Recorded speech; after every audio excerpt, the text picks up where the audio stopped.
Welcome to the Bible Forum. I'm Warren Sprouse. We're here every Sunday night from 8 until 10 p.m.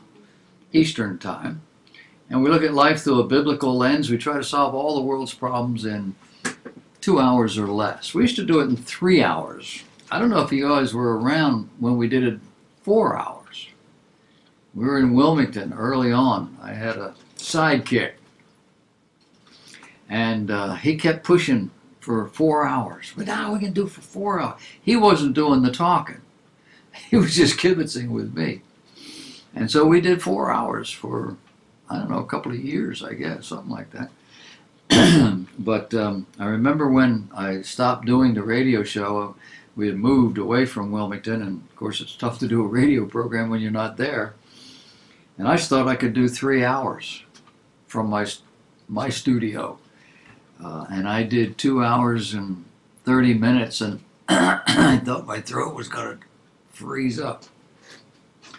And now that I've gotten older, 2 hours is about all we can do. But we look at this. If you don't get our email every week, and this week it didn't go out till late Sunday because I wasn't home over the weekend, you need to sign up. Go on the website, thebibleforum.net, look for the link. Sign up for the weekly email. It's a rundown of what we're going to talk about. I don't send you anything else. And if you don't believe me, come in the chat room and ask some of these people that have been with me for 120 years. I don't send out other stuff. I just do that one thing. Usually on, I guess I do it on Saturday, generally speaking. I won't do it next Saturday unless I really get ahead of myself. Anyway, I've made the same mistake that I make on a regular basis, and I won't tell you what it is. We got a lot of stuff to talk about this week on the Bible Forum. There are a number of things that made the news this week. I don't know if you watched any of the Democrat debates. I listened to some of it. I checked the YouTube. You can go online to YouTube channel, and they had the whole thing en masse, or they had little segments, and it didn't take me long to kind of get bored with the whole thing. It was pretty normal. But the candidates came armed with decades of opposition research designed to paint Mr. Bloomberg as a Democrat Trump, an egomaniac, New York billionaire, stained by sexism and racial prejudice, and hell-bent on buying power and puppeteering mass media. The biggest beneficiary of Bloomberg's presence was Elizabeth Warren. She targeted nearly every candidate on health care, calling Buttigieg's, whatever his name is, plan, quote, a slogan that was thought out by his consultants. A Warren aide tweeted toward the end of the debate that the campaign raised $425,000 in 30 minutes. Joe Biden, who has long been the front runner, but has now moved into the back row, he is increasingly becoming an afterthought. Really had one of his strongest debates in this current cycle. He accused Bloomberg of being a Republican. He used to be. Buttigieg and Klobuchar, two Midwestern moderates, so-called, fighting for a similar block of voters, faced off in some of the most heated and seemingly personal clashes of the night. Klobuchar accused the former South Bend, Indiana mayor of insinuating she was dumb and unqualified for not knowing the name of Mexico's president, and later quipped, quote, "I wish everyone was as perfect as you, Pete." How many times have you heard a woman say something like that? She left the stage at the end of the night without shaking his hand. Both of these candidates performed well in New Hampshire, splitting the moderate vote as Biden continued in his free fall. But with little support among minority communities and Bloomberg consolidating support in Super Tuesday states, Buttigieg and Klobuchar really face an existential threat to each other's campaigns as they move forward in this cycle. I think the big winner of the night was likely the front runner, Bernie Sanders. He faced the usual criticism on the cost of his plans and self-identifying Democrat socialist label. But the novelty and bitterness of the attacks on Bloomberg is what will be remembered from that particular debate. We'll see how that unfolds as we move forward. They may get bored with the whole thing, but they may see the reports coming back in that maybe this was a good strategy. If it comes out like that, they'll go after him even more. Nancy Pelosi is still fussing. She's insisting the president was impeached. And of course he was. However, the result of the impeachment was that he was found not guilty. Now, what this does is to demonstrate her lack of understanding as to what the word impeachment means or what being impeached involves. You have to be judged guilty for it to be a finalized process. Impeachment is simply the process. The question of whether or not to call extra witnesses became one of the more contentious points of the impeachment process in the Senate. Ultimately, only Senators Mitt Romney of Utah and Susan Collins of Maine, both liberal Republicans, decided to break ranks with their party and vote to prolong the trial by calling for more witness testimony. They switched over and went with the Democrats. They're really Democrats anyway. In reality, despite the complaints and the rhetorical swipes being made about the process, the Senate did in fact hold an impeachment trial of President Trump and did in fact acquit him. During that process, the findings collected by the House impeachment probe were entered into evidence as part of that trial, per the rules of the process.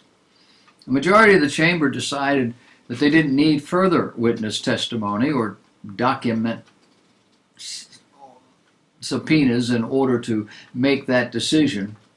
And when an insufficient number of senators voted to convict on both articles of impeachment, it was subsequently ordered and adjudged that said Donald John Trump be and he is hereby acquitted of all charges in the said articles. But you know, in the minds of Democrats, none of this happened. It's called by several different names, most of which are psychologically irrational.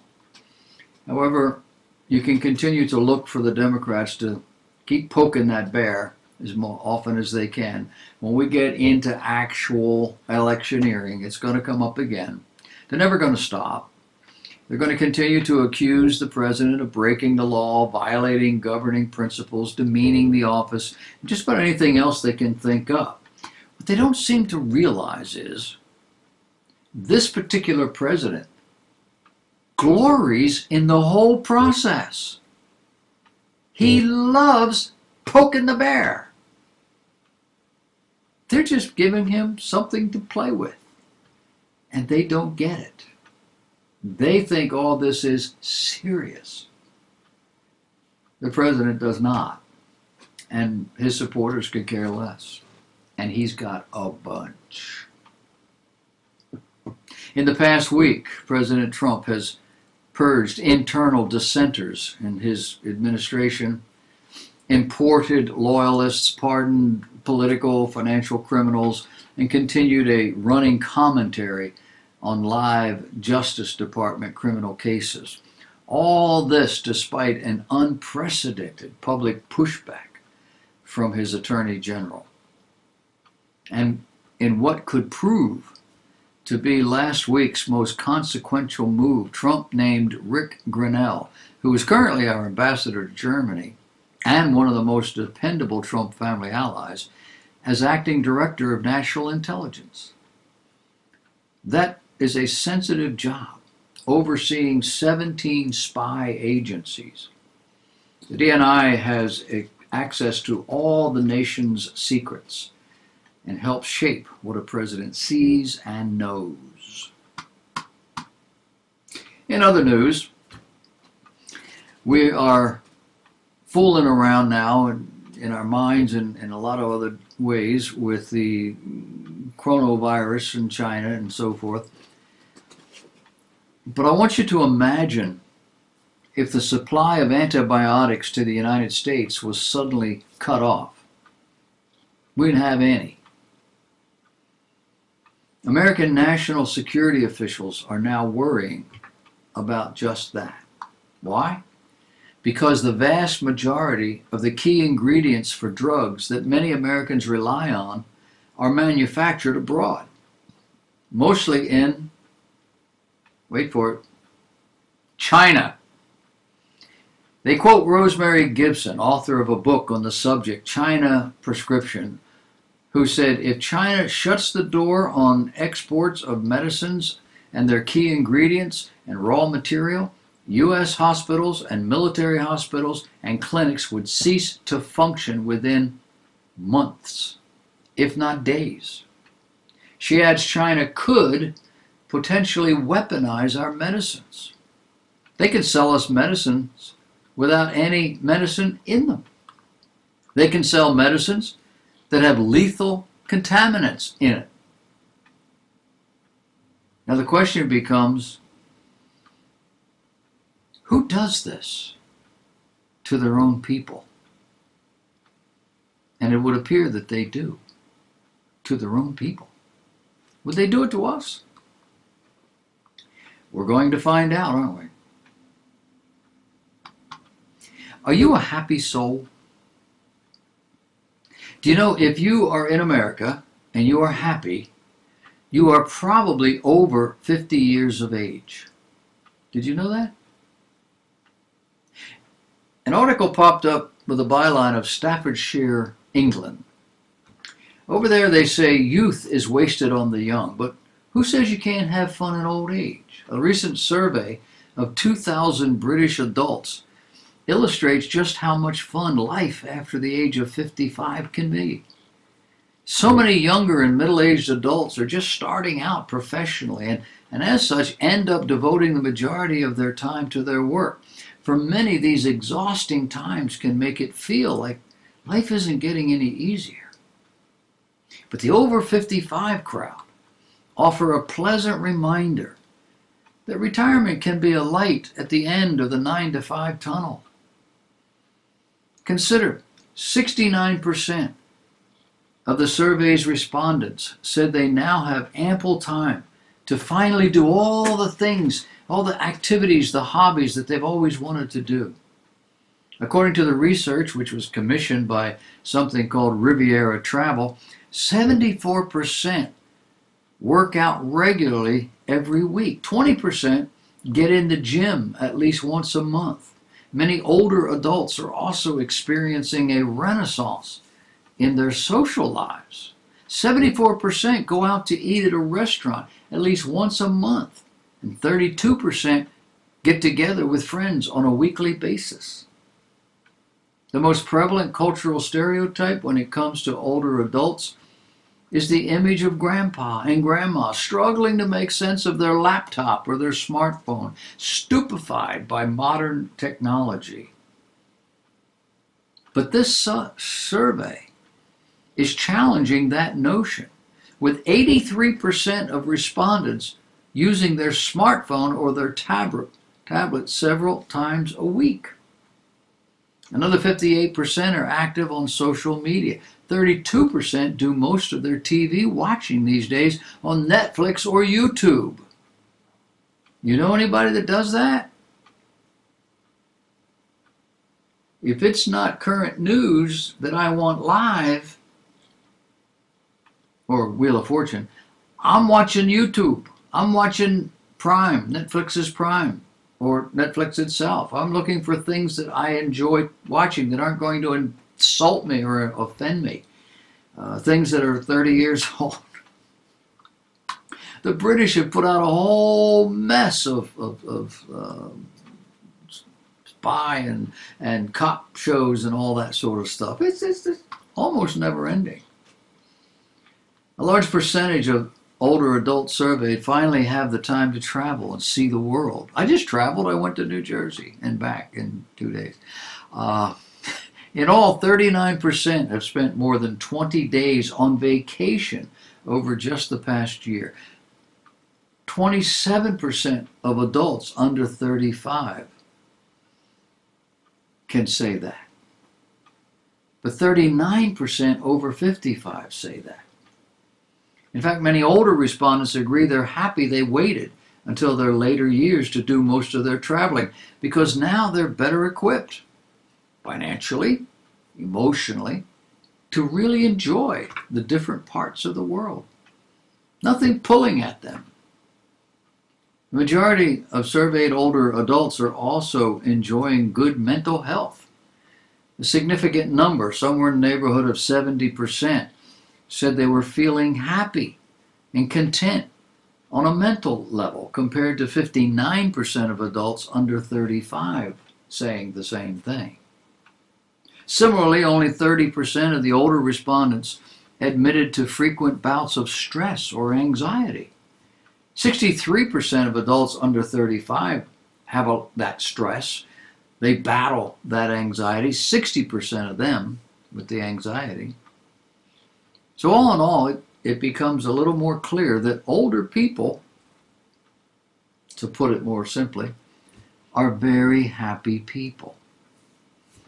72% are comfortable with their age. 64% are content in life. 53% have never felt more confident. Moreover, another 53% say they feel much younger than what their birth date would say. Now, of course, with old age comes a certain amount of wisdom. Respondents were asked if they had any advice for younger generations, and their most frequent response was, always make time for your loved ones. Other popular answers included travel as much as possible, don't be afraid of new things, don't change to please other people, and try not to worry about the small stuff. Can I get an amen?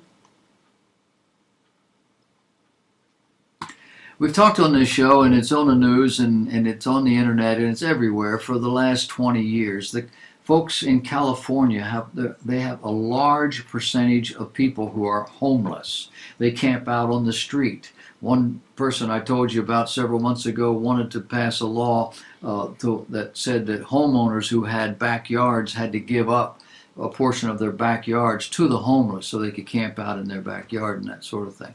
Well, apparently all that is now passé, or will be. You see, California is ready to provide nearly 300 state properties for use as homeless shelters. And they could change the laws to make it easier for local officials to get the mentally ill off the streets. This was in the news from Governor Newsom this past Wednesday. Newsom's a Democrat. He devoted most of his annual State of the State address to the legislature, to the homeless issue. He said, let's call it what it is, a disgrace. A disgrace that the richest state in the richest nation is failing to properly house, heal, and humanely treat so many of its own people. It's not the state's job to find you a job. It's not the state's job to find you a place to live. Those are your jobs.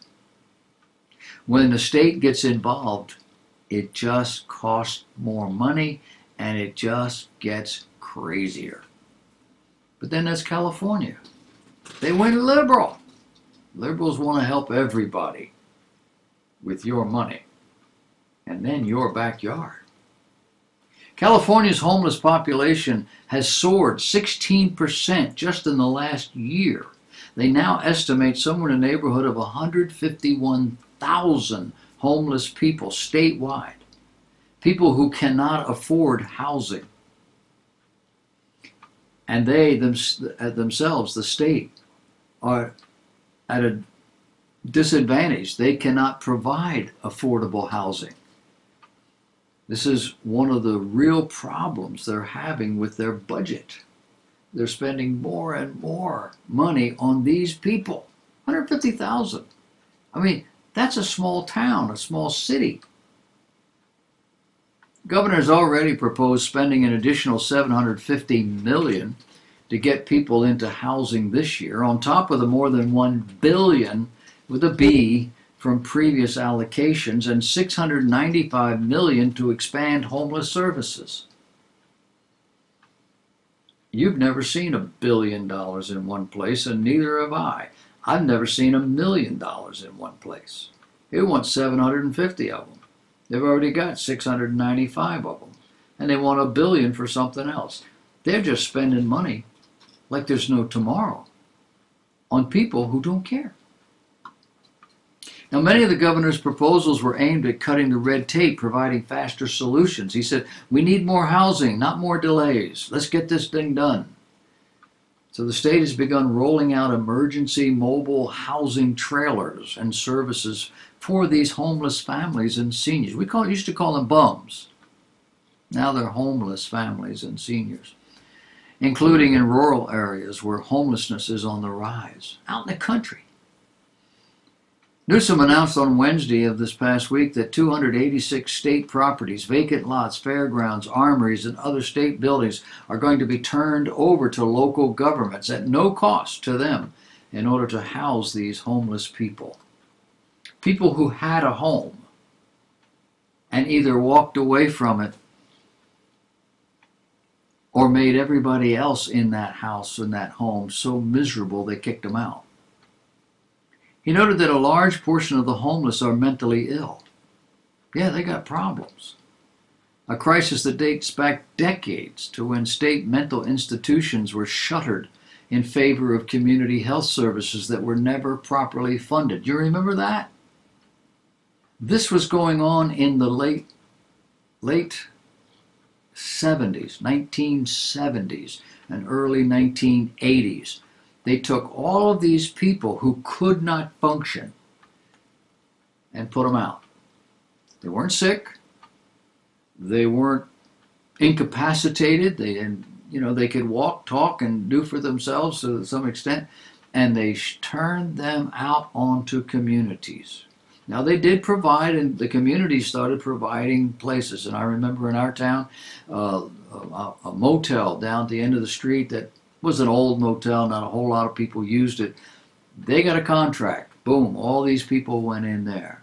In New Jersey, there's a beautiful community along the Atlantic coast called Ocean Grove. It's an old Methodist campground, and the buildings in there are from another era. And it's it's like 1 square mile of peace. But in the wintertime, those hotels and so forth were pretty much empty. It's a summer thing.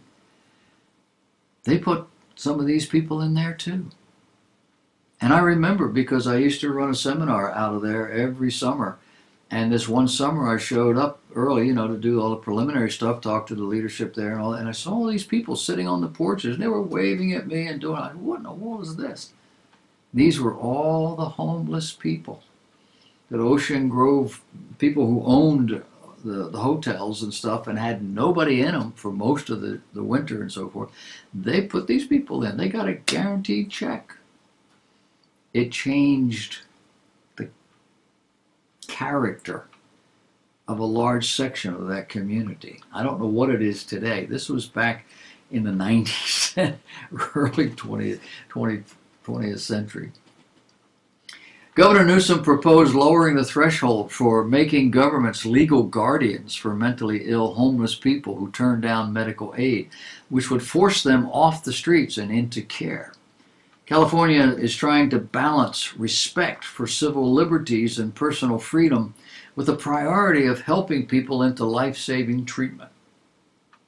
He went on to propose that broader health issues, along with mental health, need to be brought together in the healing or the dealing both the healing and the dealing with homelessness.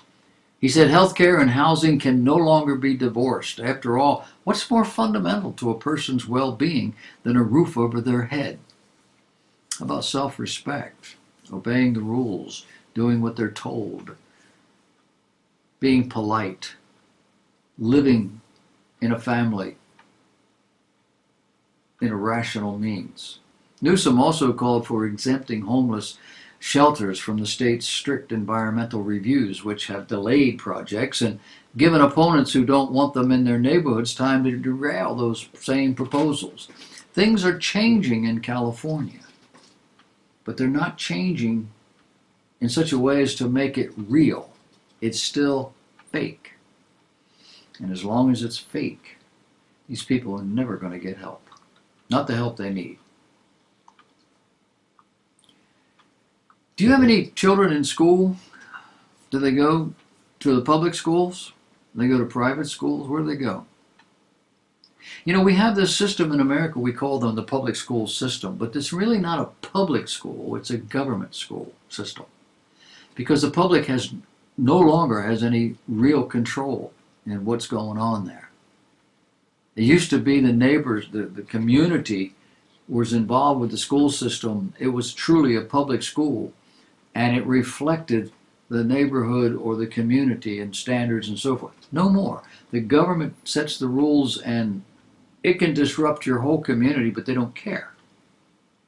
Well, 14 parents representing 8 families from a Wisconsin school district had filed a lawsuit against the district over a policy that requires teachers to call students by their preferred names.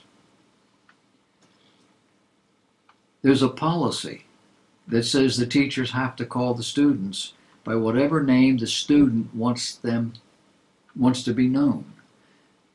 And that moves in also when it comes to pronouns. So Johnny comes to school, he wants to be called Mary and referred to as she. They have to do that. And they don't have to do it with parental permission. They don't even have to tell the parents they're doing it. Do you see where this is going? The school district approved its guidelines on transgender and non-binary students back in April of 2018. The adopted policy says that any of the district's children can change their gender identity at will in school. According to the Christian Post, the Wisconsin Institute for Law and Liberty, which is representing the families, filed a lawsuit against the Madison Metropolitan School District just last week. At least 11 of the parents involved in the lawsuit are Christians. Madison schools, the article says, have adopted policies that violate constitutionally recognized parental rights. A public school district should not and cannot make decisions reserved for parents, President and General Counsel Rick Eisenberg said. The lawsuit states that the school district cannot allow children of any age to change their gender identity without parental consent. Does that make sense to you? It's logical.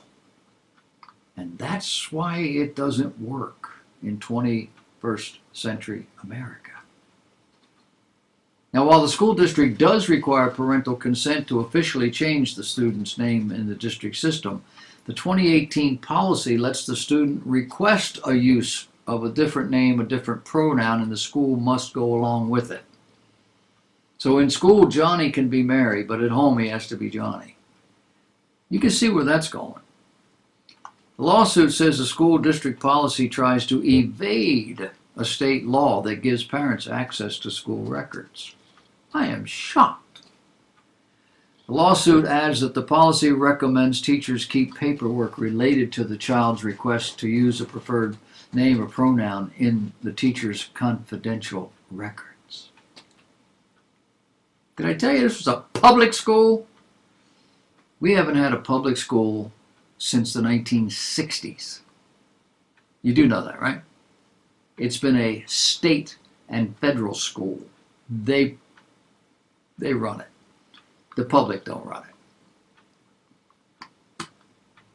Over in India, Christians over there are being persecuted. Attacks, harassment of a house church in southern India has decimated the 40-member congregation, left the pastor injured and demoralized. These are things we don't imagine in our country.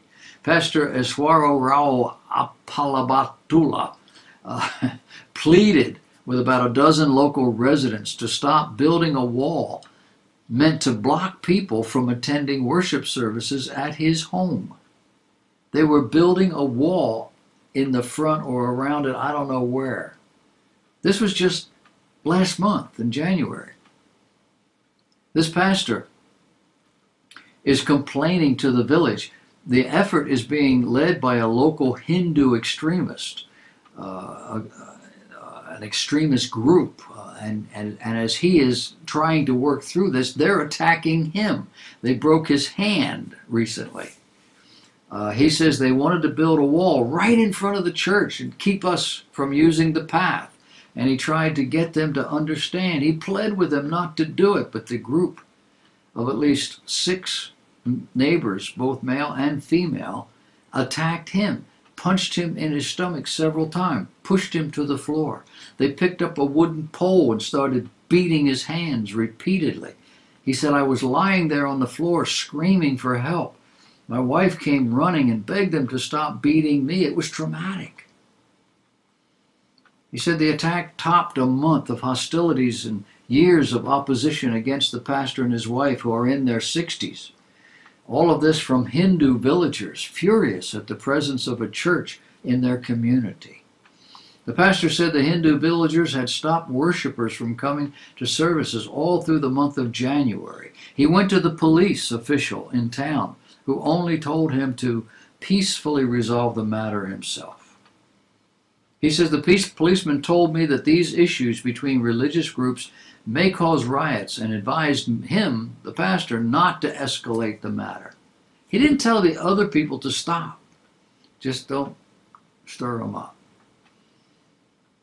The pastor went on to say we had kept quiet. We're busy with the ministry. But following Friday, January 7th, and the Sundays on January 12th and 19th and 26th, the members of the church were stopped on the road and were threatened that they would be brutally attacked if they continued gathering at this village. Throughout the month, Hindu villagers shouted obscenities when passing their home, trying to provoke them into a fight. He said not only were our lives, but the lives of believers who come for prayer also in danger. That entire month, they did not allow us to be at peace. We don't understand that. But around the world, governments like this and other places, this is what these people are up against. In the Middle East, in India, in the Far East, even in Russia, South America, Central America. There's all kinds of places where this sort of thing goes on. We don't see so much of it here. Increasingly, we are learning how very unique we are as a nation. We have a president who is showing us with economics and with other issues just how powerful we are. The rest of the world should take a lesson, but they won't. It's a spiritual issue. It's not physical. They would have to give up their gods. All of them. That's it for this week, the things that have been going on. We're going to move on and look a little bit at the 21st century Democrat Party. It's not your father's Oldsmobile. We'll be right back.